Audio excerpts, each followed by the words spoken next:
শখের পাখি বাচ্চা হচ্ছে, খুব ভালো লাগতেছে। এরকম যারা পাখি পালন করি আমরা সবাই, বাচ্চা ফুটলে খুব ভালোই লাগে। এবং মনে রাখতে হবে এই বাচ্চা এখন কিভাবে যত্ন নেবেন, এই মুহূর্তে কি কি খাবার দিতে হবে এবং কোনো কোর্স করাইতে হবে না, এই বিষয় ভিডিওটি দেখতে থাকবেন, জানতে পারবেন। এবং আগামীকাল একটি ভিডিও আসবে খুব গুরুত্বপূর্ণ, সেই ভিডিওতে সব কিছু দেওয়া থাকবে। পাখিরে বাচ্চা ফোটার পরে কোন ধরনের কোর্স করাইতে এবং বাচ্চা ডিম পাড়ার আগে কী কী কোর্স করানো লাগে। দেখছেন মাশাআল্লাহ খুব ভালো লাগতেছে, 4টা ডিম পাড়ছে।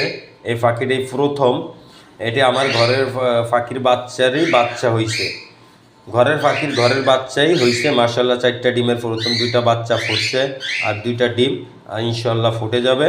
এবং এই বাচ্চাগুলির কী অবস্থা আছে আমি আপনাদেরকে এই ভিডিওতে দেখাবো। ভিডিওটি ভালো লাগলে শেয়ার করবেন এবং সাবস্ক্রাইব করে দিন।